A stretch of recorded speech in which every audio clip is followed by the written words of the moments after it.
En lo alto de las ramas, como otros tantos rosales pequeños, en tiestos envueltos en esos papeles calados que hacían estallar sobre el altar, en las fiestas mayores, sus tenues fuegos de artificios, pululaban 1000 capullitos de un tono más pálido que, entreabriéndose, dejaban ver, como en el fondo de una copa de mármol rosa, sanguíneas hojas y descubrían, mejor aún que las flores, la esencia peculiar, irresistible del espino, que dondequiera que brotara, dondequiera que florecía, sólo podía hacerlo de color rosa. Intercalado en el seto, pero tan distinto de él como una muchacha con traje de fiesta en medio de personas en batas que se quedaran en casa, totalmente preparado para el mes de María, del que ya parecía formar parte, así brillaba, sonriendo en su fresco vestido rosa, el arbusto católico y delicioso. El seto dejaba ver en el interior del parque un paseo bordeado de jazmines, pensamientos y verbenas, entre los que abrían los alelíes su fresca bolsa, de un rosa fragante, y pasado como un viejo cuero cordobés, mientras sobre la grava una larga manguera de riego pintada de verde, desenrollando sus vueltas, lanzaba en los puntos donde tenía agujeros y por encima de las flores cuyos perfumes empapaba el abanico vertical y prismático de sus gotitas multicolores. De pronto me detuve. No fui capaz de moverme, como ocurre cuando una visión no se dirige solo a nuestras miradas, sino que requieren percepciones más profundas y disponen de nuestro ser en toda su integridad. Una niñita de un rubio rojizo, que parecía volver de un paseo y llevaba en su mano una azada de jardinero, nos miraba, alzando su rostro sembrado de pecas rosas. Le brillaban los ojos negros, y como yo no sabía entonces, ni he aprendido luego a reducir a sus elementos objetivos una impresión fuerte, como no tenía, según dice, suficiente espíritu de observación para aislar la noción de su color durante mucho tiempo, cada vez que volvía a pensar en ella, el recuerdo de su esplendor se me presentaba del modo como el de un azul vívido, puesto que sus cabellos eran rubios, de suerte que, de no haber tenido unos ojos tan negros, tan sorprendente cuando se la veía por primera vez, tal vez no me habría enamorado del modo tan particular como me enamoré de sus ojos azules. Me quedé mirándola, al principio con esa mirada que no es otra cosa que el portavoz de los ojos, pero a cuya ventana se asoman todos los sentidos, ansiosos y petrificados, esa mirada que querría tocar, capturar, llevarse al cuerpo que mira y con él el alma. Luego, por miedo a que de un momento a otro el abuelo y mi padre, al divisar a la chica, me mandaran alejarme, diciéndome que corriese un poco delante de ellos, con una segunda mirada, inconscientemente suplicante, trataba de obligarla a fijar su atención en mí, a conocerme. Dirigió hacia adelante y a un lado sus pupilas para tomar nota del abuelo y de mi padre, y la idea que sacó fue, sin duda, la de que éramos ridículos, porque se volvió y con aire indiferente y desdeñoso se puso de perfil para impedir que su rostro siguiese en el campo visual de ambos, y mientras ellos, que seguían caminando sin haberla visto, me sobrepasaban, dejó que sus miradas corrieran hacia donde me hallaba, sin expresión particular alguna, como si no me viese, pero con una fijeza y una sonrisa disimulada que yo solo podía interpretar de acuerdo con las nociones que me habían sido dadas sobre la buena educación como una prueba de ultrajante desprecio, y al mismo tiempo su mano esbozaba un gesto indecente que, en el pequeño diccionario de urbanidad que dentro de mí llevaba, cuando se dirigía en público a una persona desconocida, tenía un solo sentido,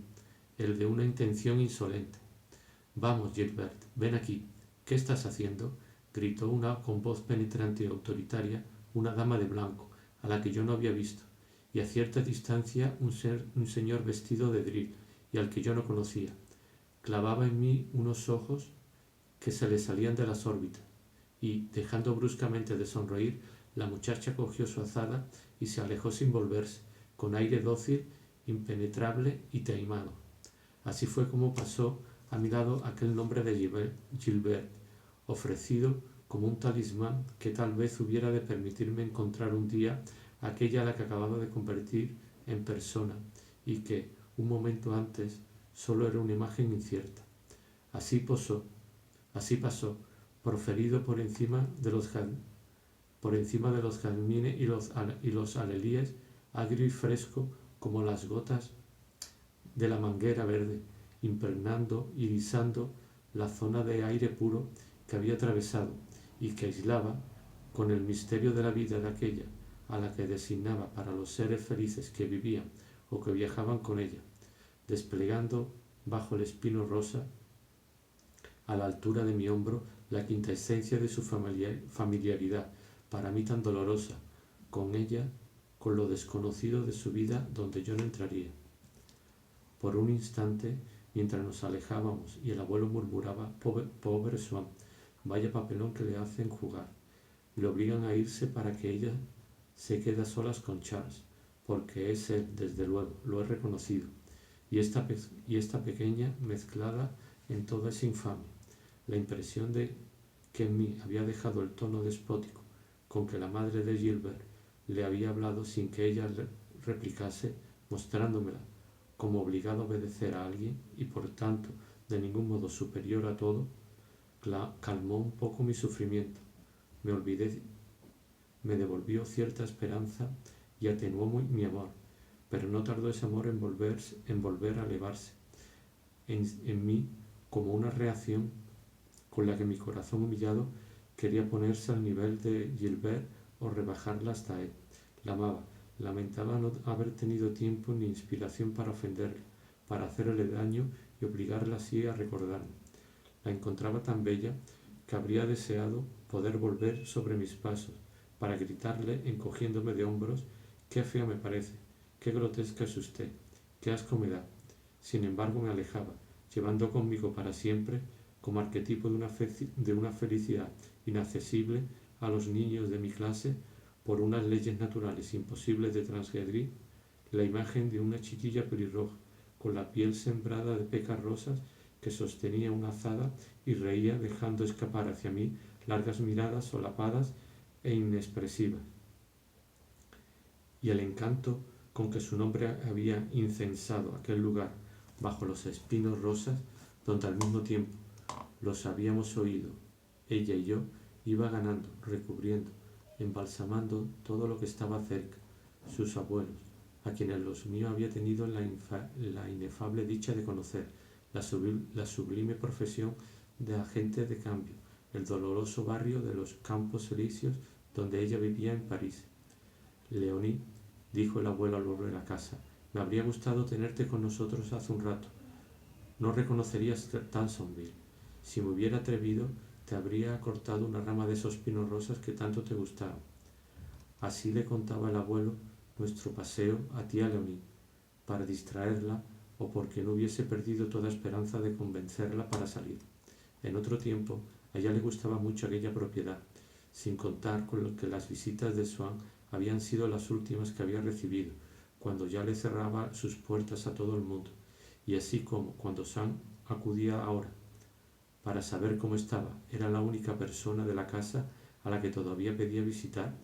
mandaba decirle que se encontraba cansada, pero que lo dejaría pasar la próxima vez. Aquella noche dijo: «Sí, un día que haga bueno iré en coche hasta la puerta del parque». Y lo decía sinceramente. Le hubiera gustado volver a ver a Swan y Tansonville, mas ese deseo ya era suficiente para las fuerzas que le quedaban. Su realización las hubiera excedido. En ocasiones, el buen tiempo le devolvía un poco de vigor. Se levantaba, se vestía. El cansancio comenzaba antes de que hubiera pasado a la otra habitación y reclamaba su cama. Lo que para ella había empezado simplemente un poco antes de lo que suele llegar era esa gran renuncia de la vejez que se prepara para la muerte. Se envuelve en su propia crisálida, y que puede advertirse, al final de vidas demasiado prolongadas, incluso entre los antiguos amantes que más se han amado, entre los amigos unidos por los lazos más espirituales y que a partir de cierto año dejan de hacer el viaje o la salida necesaria para verse, cesan de escribirse y sabe que no volverán a comunicarse en este mundo.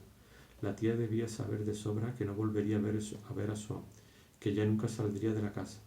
pero esa reclusión definitiva debió de resultarle bastante fácil, por la misma razón que, a nuestro parecer,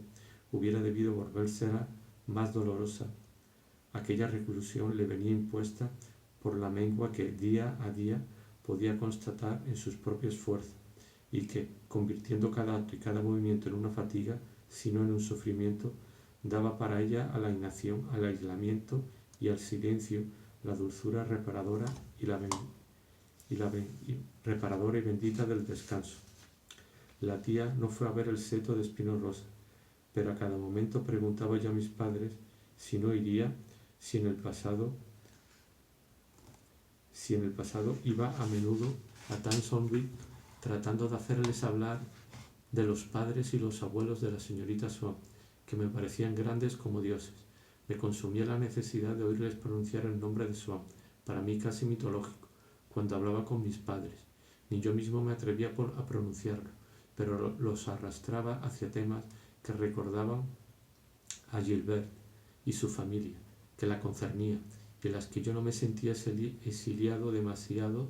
lejos de ella, y de improviso obligaba a mi padre, fingiendo creer, por ejemplo, que el cargo de mi abuelo ya había figurado antes de él en nuestra familia, o que el seto de espinos rosas de la tía Leonie, que la tía Leonie quería ver, se encontraba en terreno comunal, a rectificar mi afirmación, a decirme, como a pesar mío, como por iniciativa suya, no, que va, era del padre de Swan el que tenía ese cargo. Ese seto forma parte del parque de Swan. Entonces me había obligado a recobrar el aliento, porque, posándose allí donde siempre estaba escrito en mi interior, sopesaba hasta ahogarme ese nombre que, en el momento en el que lo oía, me parecía más denso que cualquier otro, por estar cargado de las muchas veces que, de antemano, lo había proferido mentalmente. Me causaba un placer que me avergonzaba por haberme atrevido a reclamarlo de mis padres. Era un placer tan grande que, para procurármelo, había debido de exigirle mucho esfuerzo y ninguna compensación, pues para ello no era un placer. Así que, por discreción, cambiaba de tema, y también por escrúpulo. Todas las singulares seducciones que atribuía al nombre de Swan las encontraba en cuanto la pronunciaba. Entonces me parecía de pronto que mis padres no podían dejar de sentirla, que se encontraban situados en mi punto de vista, que a su vez contemplaban, absorbían y hacían suyos mis sueños, y me sentía desdichado como si los hubiera derrotado y corrompido. Ese año, cuando, un poco antes que de costumbre, mis padres fijaron el día de regreso a París, la mañana de la partida, como para retratarme, me habían hecho rizar el pelo, ponerme con cuidado un sombrero que hasta entonces nunca me habían puesto y endosarme un abrigo acolchado de terciopelo. Después de haberme buscado por todas partes, mi madre me encontró llorando en el pequeño repecho contiguo a Tansonville, despidiéndome de los espinos blancos, rodeando con mis brazos sus ramas punzantes y, como una princesa de tragedia a quien pesaran tan vanos adornos, ingrato con la mano importuna, que, entrelazando todos aquellos nudos,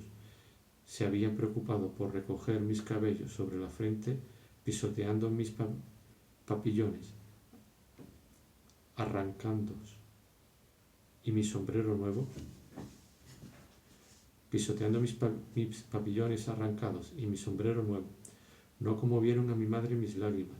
mas no pudo contener un grito al ver el sombrero desbaratado y el abrigo echado a perder. No la oí. ¡Ay, mis pobres espinitos blancos!, decía yo llorando, no sois vosotros los que queréis entristecerme y obligarme a que me vaya. Vosotros nunca me habéis hecho nada malo, por eso os querré siempre. Y enjugando mis lágrimas, les prometí, cuando fuera mayor, no imitar la vida insensata del resto de los hombres. Y al llegar los días de primavera, incluso en París, en lugar de hacer visitas y escuchar tonterías, salir al campo para ver los espinos blancos, los primeros espinos. Una vez en el campo, ya no nos apartábamos de ellos durante el resto del paseo que dábamos por la parte de Mesegli. Eran perpetuamente recorridos, como un vagabundo invisible por el viento, que para mí era el genio particular de Combray. Todos los años, el día de nuestra llegada, para sentir que estaba realmente en Combray, subía a encontrarlo corriendo entre los surcos y me hacía correr detrás de él, siempre llevándonos el viento de costado por la parte de Mesegli, en aquella llanura convexa, donde legua tras legua no encuentra ningún accidente de terreno. Yo sabía que Mademoiselle Swann iba a menudo a pasar unos días a Laon, y aunque estuviese varias leguas, como la distancia quedaba compensada por la ausencia de obstáculos, cuando en las tardes cálidas veía una misma brisa salida del confín del horizonte, inclinar los trigales más lejanos, propagarse como una ola por toda la inmensa extensión y venir a echarse, murmuradora y tibia, entre las esparcetas y los tréboles a mis pies, aquella llanura que nos era común parecía acercarnos, unirnos, y yo pensaba que aquel soplo de viento había pasado a su lado, que era algún mensaje de ella lo que me susurraba sin que yo pudiese comprenderle, y lo besaba al pasar. A la izquierda había un pueblo llamado Champeaux, Campus Paganis, según el cura. A la derecha, más allá de los trigales, se divisaban los dos campanarios cincelados y rústicos de San Andrés de Champs, en realidad afilados, escamosos, imbricados de alveolos, labrados, amarillentos y grumosos, como dos espigas. A intervalos simétricos, en medio de la inimitable ornamentación de sus hojas, que no pueden confundirse con la hoja de ningún otro árbol frutal, los manzanos abrían sus anchos pétalos de raso blanco o dejaban colgar los tímidos ramilletes de sus capullos encarnados. Fue por la parte de Mesegli donde advertí por primera vez la sombra redonda de los manzanos, la sombra redonda que los manzanos hacen en la tierra soleada, y también esas sedas de oro impalpables que el poniente teje oblicuamente debajo de las hojas y que yo veía a mi padre interrumpir con su bastón sin lograr nunca desviarlos. A veces, por el cielo de la tarde, pasaba la luna blanca como una nube furtiva, sin esplendor, semejante a una actriz que no quiere actuar a esa hora y que, desde la sala, vestida de calle, mira un momento a sus compañeros difuminándose, deseando que no se fijen en ella. Me gustaba encontrar su imagen en ciertos cuadros y en ciertos libros, pero estas obras de arte eran muy diferentes, al menos durante los primeros años, antes de que Bloch habituase mis ojos y mi pensamiento a más sutiles armonías, de aquellas en las que la luna me parecía bella hoy y en las que entonces no las hubiese reconocido. Era, por ejemplo, alguna novela de Saint-Tin, un paisaje de Gleyre, en el que perfilaba limpiamente en el cielo una hoja de plata,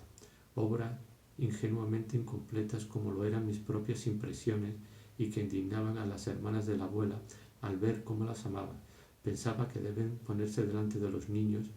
y que es indicio de buen gusto amar desde el primer momento las obras que, llegados a la madurez,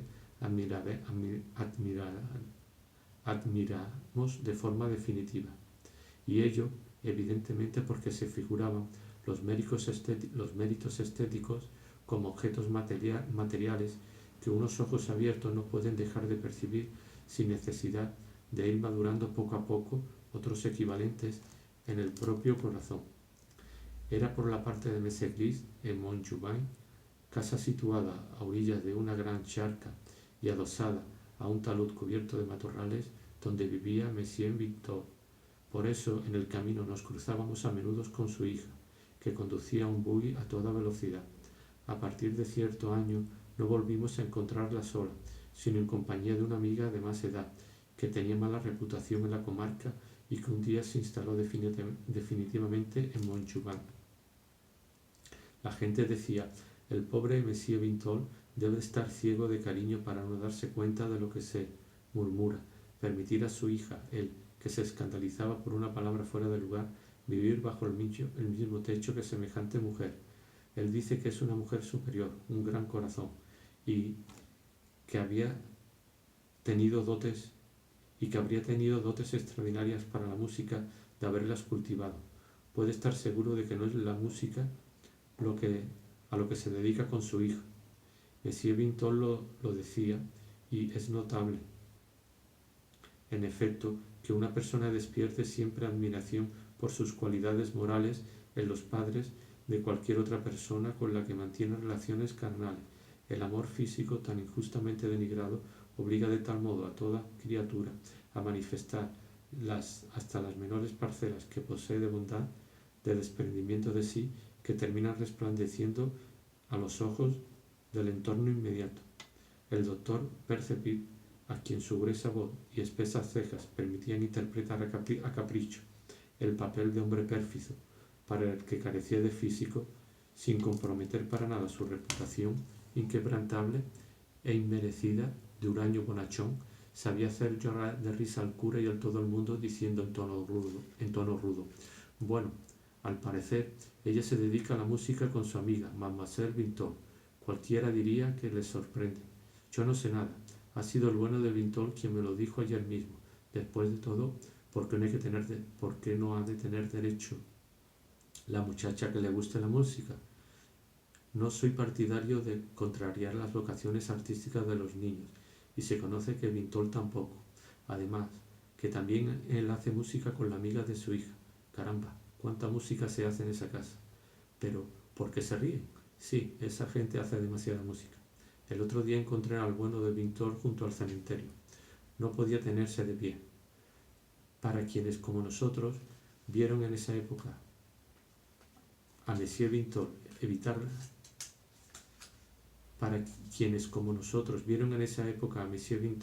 evitar a las personas que conocía, torcer hacia otro lado cuando las divisaba, envejecer en pocos meses, consumirse en su pena, volverse incapaz de cualquier esfuerzo que no tuviera directamente la felicidad de su hija por meta, pasar jornadas enteras ante la tumba de su mujer, hubiera resultado difícil no comprender que estaba muriéndose de pena y suponer que no se daba cuenta de los rumores que corrían. Los conocía, tal vez hasta les daba crédito. Quizá no exista nadie, por grande que sea su virtud, que no puede ser llevado por la complejidad de las circunstancias a vivir un día en familiaridad con el vicio que condena del modo más formal, sin que por lo demás logre reconocerlo del todo bajo el disfraz de hechos particulares que éste asume para entrar en contacto con esa persona y hacerle sufrir. Palabras extrañas, actitudes inexplicables. Cierta noche, de determinada criatura a la que tantas razones tiene para amar. Pero un hombre como Monsieur Vinton debía de entrañar más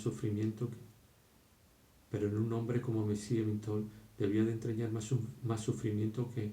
en cualquier otro, aquella resignación ante una de esas situaciones que erróneamente creemos patrimonio exclusivo del mundo de la bohemia. Se producen siempre que un vicio, que la misma naturaleza humana desarrolla en un niño a veces, con solo mezclar las virtudes de su padre y de su madre, como el color de los ojos, necesita conquistar el espacio y la seguridad que precise. Pero que Monsieur Vinton conociese acaso la conducta de su hija no significa que su culto por ello hubiese disminuido. Los hechos no penetran en el mundo donde viven nuestras creencias, no las han hecho nacer ni las destruyen. Pueden infligirle los desmentidos más constantes sin debilitarla,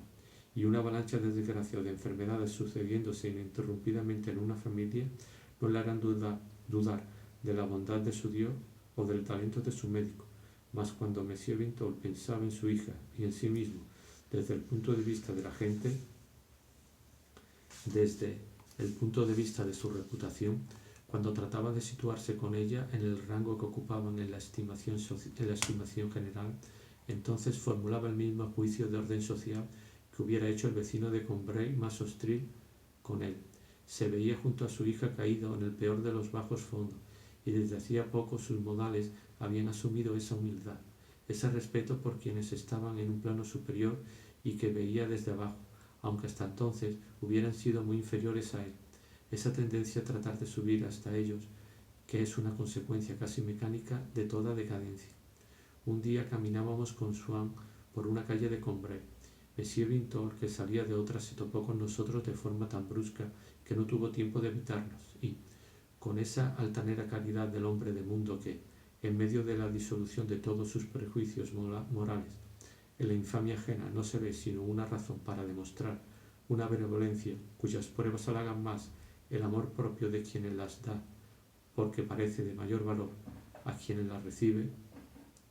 Swann había hablado largo rato con Monsieur Vintol, a quien hasta entonces no dirigía la palabra, y antes de despedirle le había preguntado por qué no mandaba un día a su hija a jugar a Tansonville. 2 años antes esa invitación hubiese indignado a Monsieur Vintol, mientras que ahora le colmaba de tal gratitud que se creía obligado a no cometer la indiscreción de aceptarla. La amabilidad de Swann con su hija le parecía en sí misma un apoyo tan honroso y grato que pensaba que tal vez fuera mejor no utilizarlo, para tener la dulzura totalmente platónica de conservarlo. «¡Qué hombre tan exquisito!», nos dijo cuando Swann se hubo despedido, con la misma veneración entusiasta de inteligentes y graciosas burguesitas que respetan y admiran fascinadas a una duquesa, por fea y necia que sea. «¡Qué hombre tan exquisito! Lástima que haya hecho una boda tan inconveniente». Y entonces, ejemplo de que hasta los seres más sinceros tienen su punto de hipocresía y prescinden, cuando hablan con una persona, de la opinión en la que la tienen, para volver a expresarla en cuanto se han ido. Mis padres deploraron junto a Monsieur Vintol el matrimonio de Swann en nombre de principios y conveniencias que, por el solo hecho de invocarlos en común con él, como buenas gente de la misma índole, parecían dar a entender que en Montjugain no se transgredía. Monsieur Vintol no envió a su hija a casa de Swann, y este fue el primero en lamentar, porque cada vez que se despedía de Vintol recordaba que hacía un tiempo quería pedirle información sobre una persona de su mismo apellido, pariente suyo al parecer, y aquella vez se había prometido no olvidar lo que tenía que decirle cuando Monsieur Vintol enviase a su hija a Tansonville. Como el paseo por la parte de Mesegli era el menos largo de los dos que dábamos por los alrededores de Combray, y por eso lo reservamos para los días de tiempo inseguro, el clima por la parte de Mesegli era bastante lluvioso, y nunca perdíamos de vista el linde de los bosques de Rosenville, en cuya espesura podríamos ponernos a cubierto.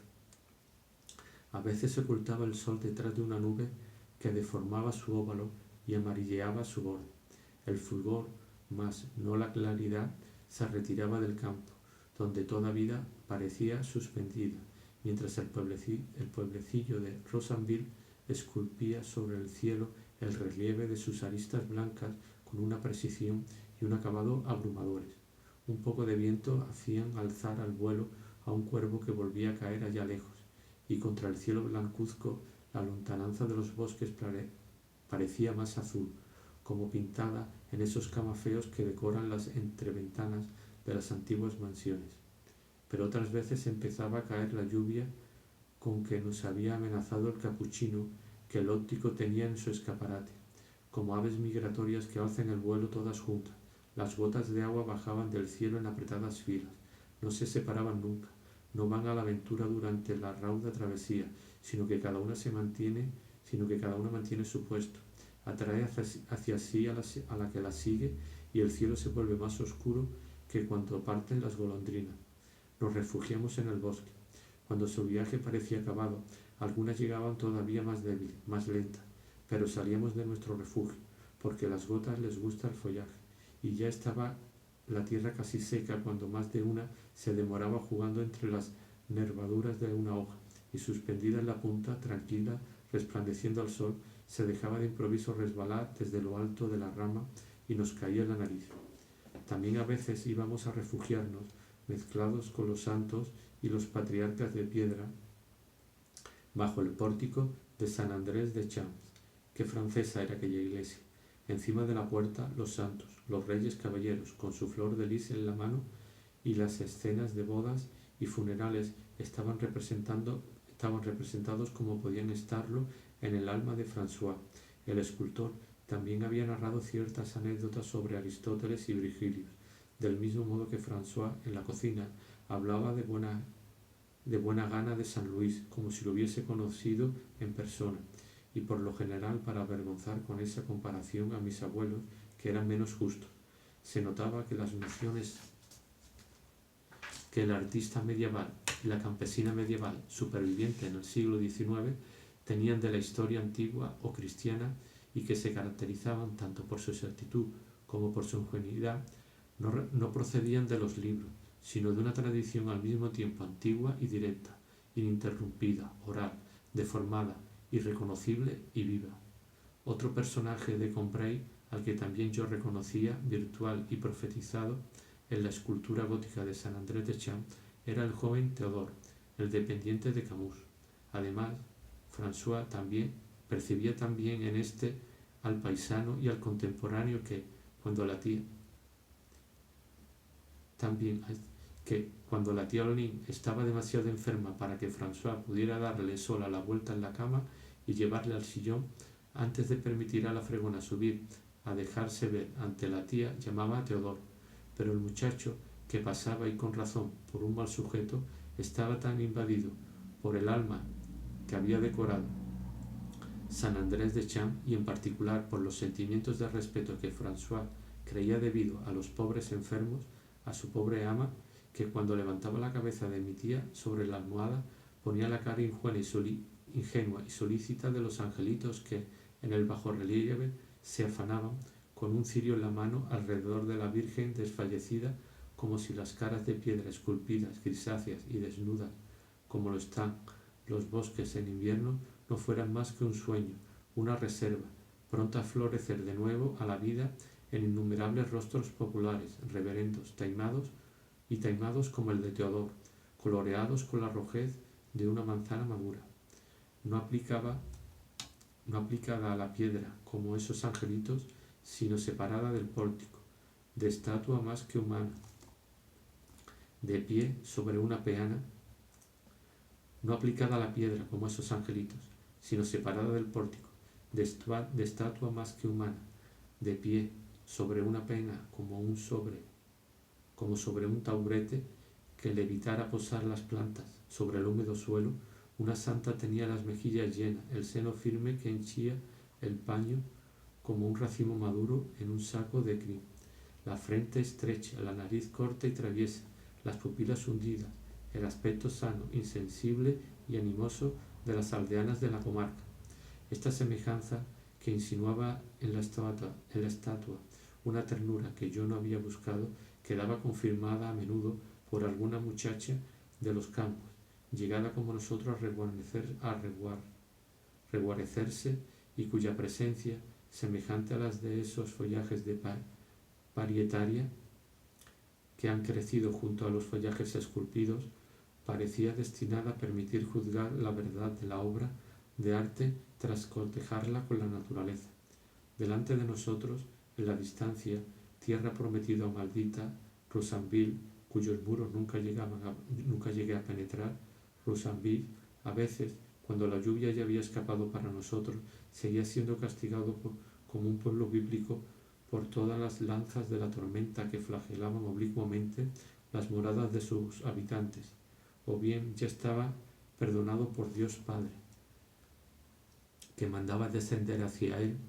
desigualmente largos como los rayos de un monumento de altar,